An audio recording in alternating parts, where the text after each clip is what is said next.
ډیرو محترمو مسلمانانو او عزتمندو، نن زموږ یوه خاصه وظیفه ده د شعبان د میاشت. تاسو ته ښه معلومه ده چې نن شپږم شعبان دی او د دې یوه خاصه او بهترینه وظیفه د محترمو مسلمانانو چې دې وظیفه کې الله تعالی ډیر زیات طاقت دلی دی او دا وظیفه د الله تعالی ډیره زیاته خوښه ده.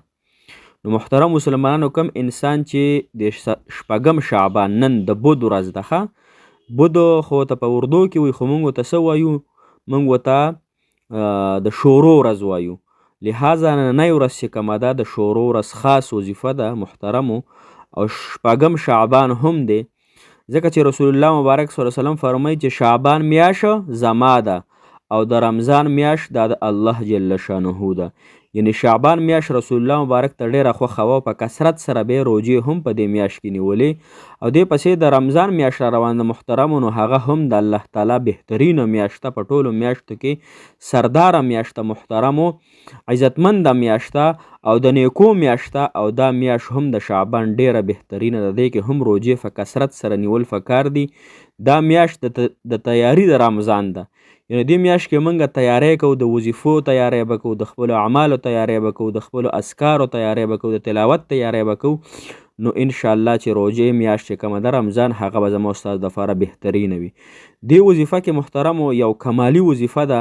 د رزق د خزانو، یعنې د الله تعالی د غټو غټو خزانو نه به تاسو ته غټ غټ حاجتونه میلاویږي، غټ غټ مرادونه به میلاویږي، او د ځمکه کې چې دننه څومره خزانې دي هغه به الله تعالی تاسو ته درکړي محترمو.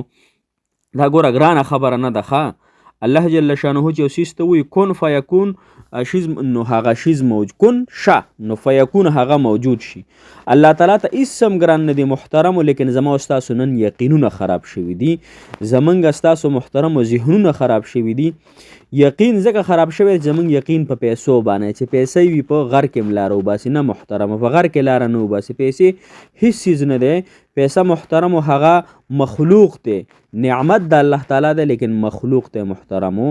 نو دغه رنګې الله تعالی به تاسو له هغه څه درکړي چې تاسو چې کوم په زړه باندې مرادونه دي، حاجتونه دي، الله تعالی ته تاسو ته ما څنګه وي چې ګران نه دي. ګورئ ښه الله تعالی نیش ناشته کول کوي محترمو، او چې چا سره دي هغه خپل غلام کول جوړولی شي محترمو. یعنی وتعز من تشاء وتذل من تشاء، چاته وغواړي عزت ورکړي، چاته وغواړي بادشاهي ورکړي، چاته وغواړي غریبي ورکړي.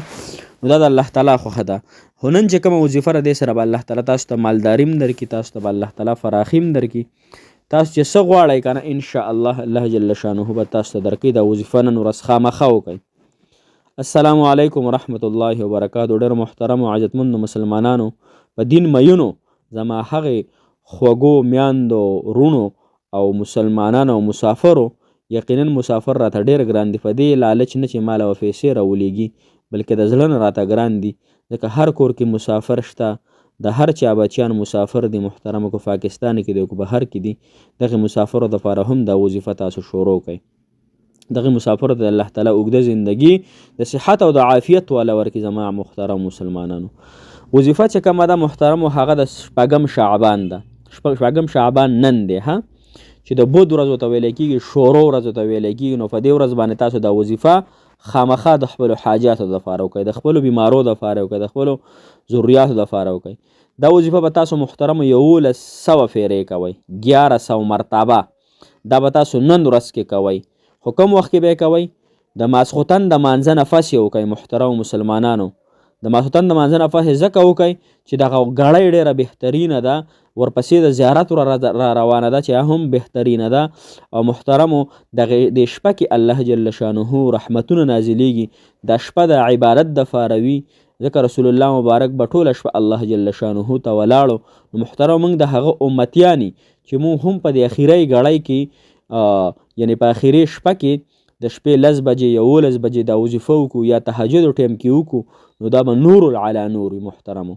نو تاسو به داسې کار وکئ چې دا وظیفه به تاسو په یوازې کې کوئ، یعنی تنهایی اکسویی کې به کوئ، څوک به در سره نه وي، صرف مالک الله به وي، کرام کاتبین فرشتې به در سره وي، نور به در سره څوک موجود نه وي. ښه ښکلی 2 رکعته صلات حاجت مونځ وکړه، او 10 شهردام وکړه، بیا په خپل ځای باندې کښېنه مزیدار، او د هغې نه پس څه درود شریف ووایه، اذکار وکړه، او کم از کم 11 پیرې درود ابراهیمي ووایه.